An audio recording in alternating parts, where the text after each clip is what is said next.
We have two big Tesla stories today. For the first time ever, Tesla has introduced a 3-year bundle for the Model S and Model X in the US and Canada for $5,000. It's a new configurable option that includes 3 years of free supercharging, as well as FSD and premium connectivity. I wouldn't be surprised to see something like this for the Model 3 and Model Y later as well. So if you supercharge a lot, then FSD is basically free with this offer. Would Tesla be doing this if FSD had any material interest? The answer is no, says James. I think there's a point in there, but also keep in mind that this is just for the Model S and Model X. But he is convinced that this package should attract a lot of interest and help Tesla improve their auto margin. There's definitely a point here. At some point, Tesla will bundle FSD with insurance, where the first time in the history, the insurance provider enables a feature that disrupts the industry and meaningfully reduces the total cost of insurance while saving lives. I agree that that's the long-term plan from Tesla. Overall, investors are liking this move from Tesla. Tesla Economics estimates that you could save $10,000 to $15,000 by taking advantage of this deal. Alexander Mers estimated that you need to spend at least $30 a month just to break even with this deal. So anything over $30 a month in charging and you're making money from this basically. So for those that do supercharge a lot, this is a great deal, but if you don't supercharge regularly, probably this will not make sense to you. Although you also have to consider that there is a possibility that Tesla later will increase the subscription price of FSD, and with this you basically lock it in. But if someone is concerned about locking in the price for FSD,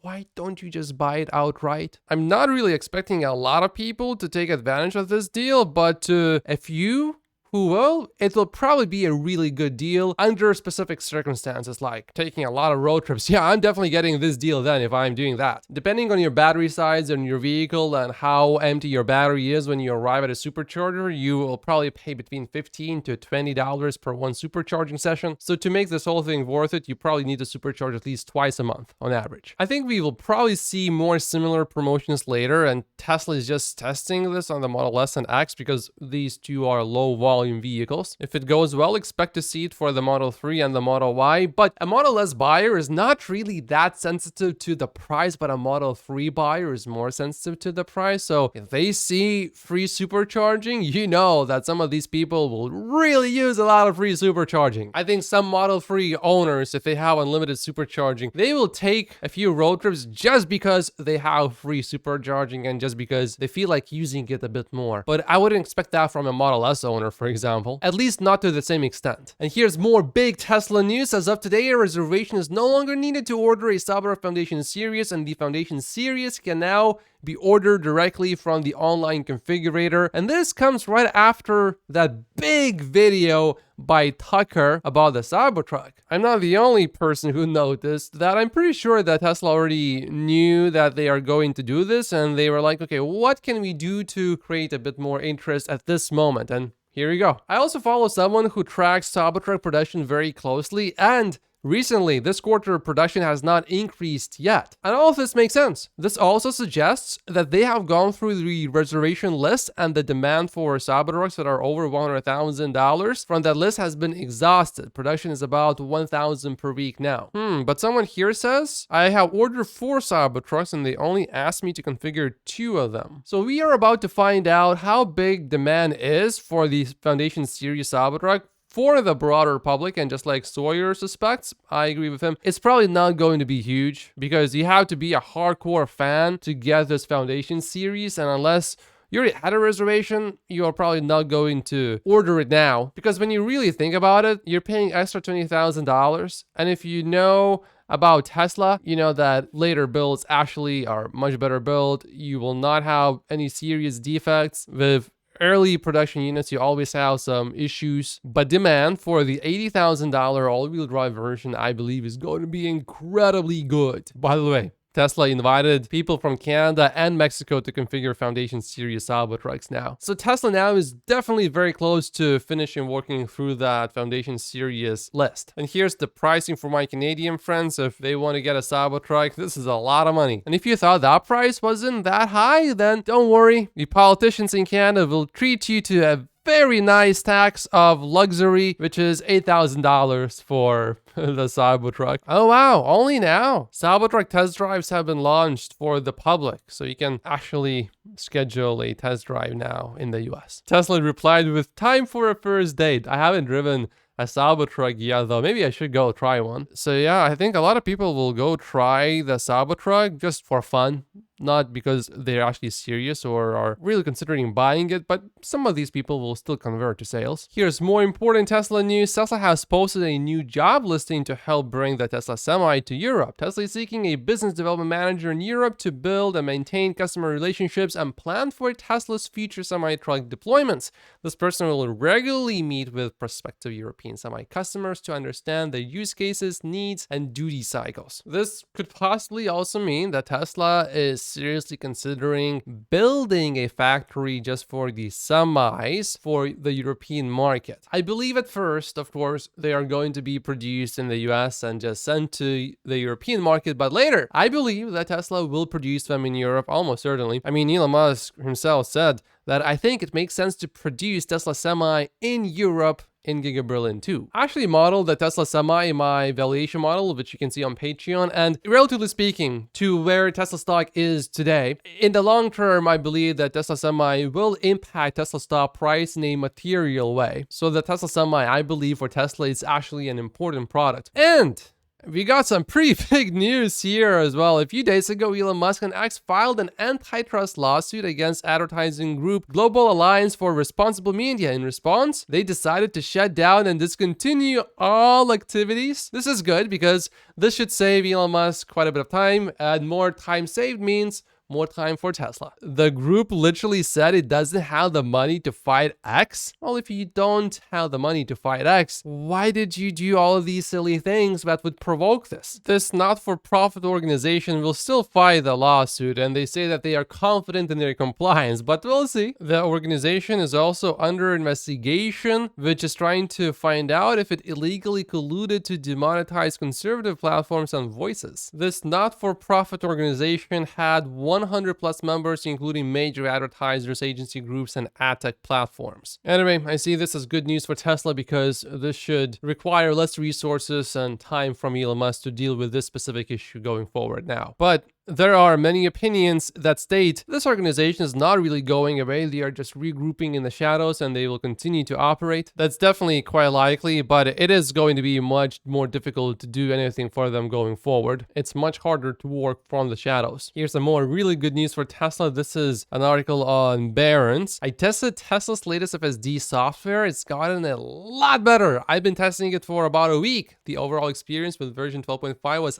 eye-opening. The number of interventions was down and the number of drives with 0 interventions was up. Musk promised this was a big deal and he wasn't lying. I've been testing it for about a week. The car drives like a pretty good driver. Some mistakes get made, but the overall experience with version 12.5 was eye-opening. He drove it for over 1,000 miles actually. And it will only get better from here on. Soon it will be too good to ignore. Remember what Piper Sandler said about a week ago? Don't roll your eyes, buy Tesla stock because Tesla may have solved the self-driving puzzle. I'm actually seeing more people discussing the Semi in Europe, so let's take a look. I just found out that the head of the Semi's business development in the US, Graham Carroll, actually confirmed Tesla is planning to bring the vehicle to Europe. He said that Tesla has already taken some steps to move into the market, basically. So that's definitely good news. It's an indication that Tesla indeed is very serious about building the factory and that production is inevitable and that it's coming. And check this out. Joe Tagmeyer, the drone operator, says, looks like Giga Texas is really pushing out the Cybertruck today, perhaps related to the new policy of ordering without a reservation. And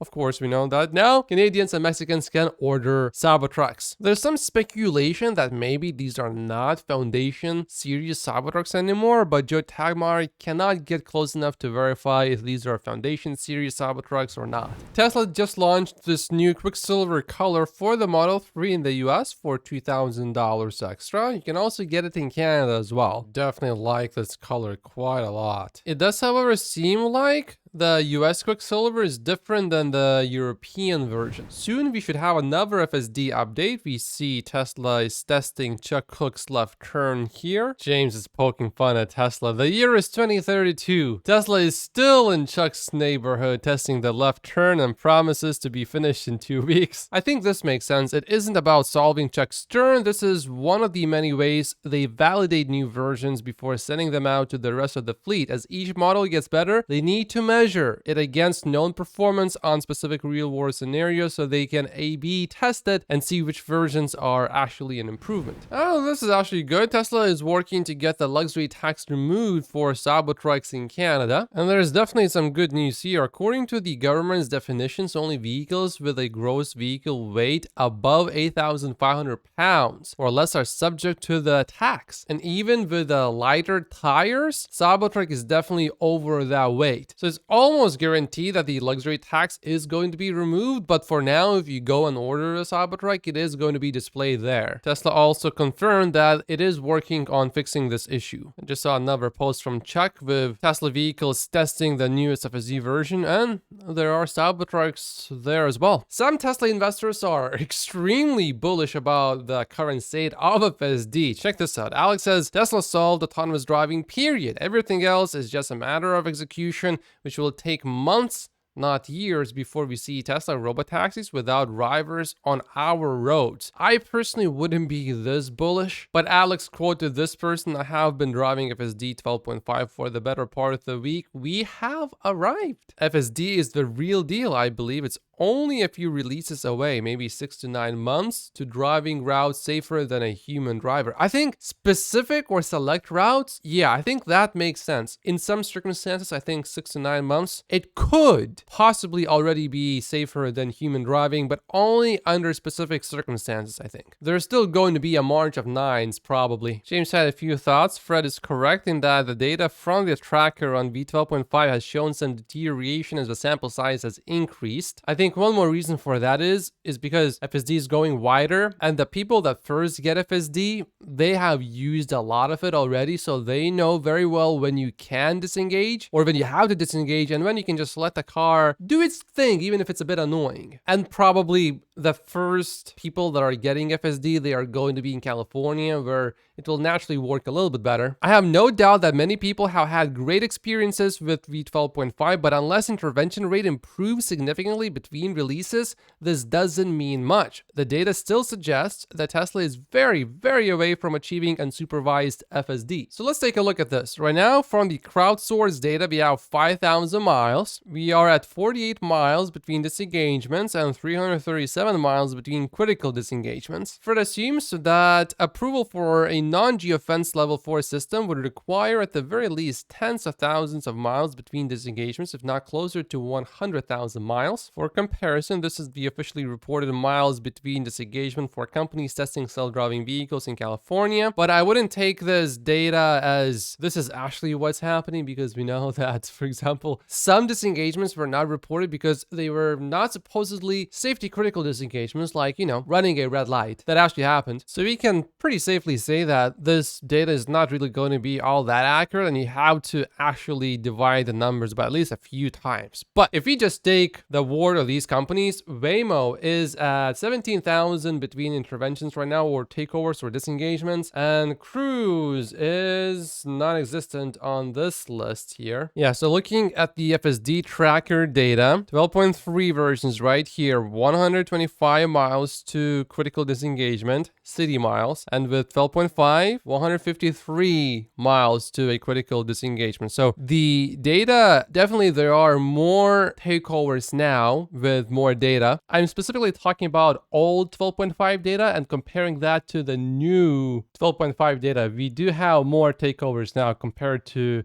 what we saw earlier. But smoothness remains definitely drastically improved. If you look at the percentage of drives with no disengagements, it used to be at 69%. We are still at 80%, which is a high improvement, but the improvement when it comes to critical disengagements, at least from the data that we are getting here, it is a significant improvement, but it's not as mind-blowing as it first appeared. But you have to keep in mind that this way of testing progress will have some deep flaws if the version works, for example, much better in some areas and not as well in other areas, because it could be as simple as maybe we just have more people doing these tests now, and they just happen to be in areas where FSD doesn't have as much data, or maybe some of these people experience some really bad weather. Probably FSD won't do as well if it's raining really badly. And it turns out actually there could be something behind my theory. See this? California, 12,000 miles. Is this 12.5? No, this is 12.3.6 and the previous 12.3 versions, which were more decent versions. And now I'm going to turn all of these off and just turn 12.5 on and see how many miles we have from California. Not many compared to before.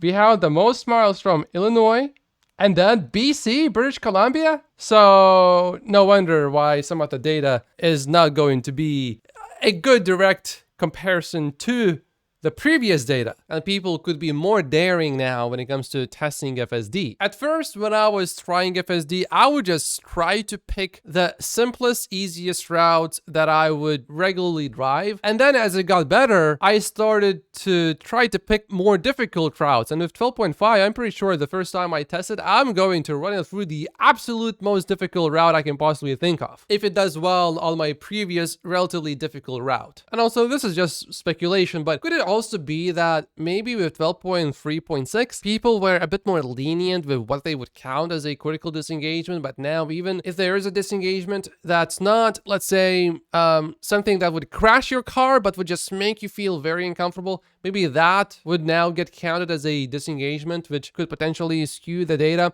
The problem is there's no unified methodology. There's no unified way of testing this right now. So we can only guess how much better it actually is. The best way really is to have FSD in your car and go for a drive yourself, and you will see for yourself how much better it is. But one thing is definitely clear. This version undoubtedly is better than the previous version. We are now getting to a place where there's no situation, probably there's no location where you cannot try FSD. And in most places, it will probably work, and it will work fairly well. With 12.3.6, I think there would be certain situations, let's say, if I was going through very difficult intersections where lane selection was critical, I would not really even attempt using it unless I was just trying to push it to the limit. But with 12.5, seems like lane selection is quite a bit better, and maybe people just have FSD on more often than with 12.3.6. And also with 12.3.6, I would often be reluctant when it came to using FSD if I had other people in the vehicle that were not familiar with FSD very deeply, because it would occasionally do something extremely silly, very stupid, and I would have to explain myself.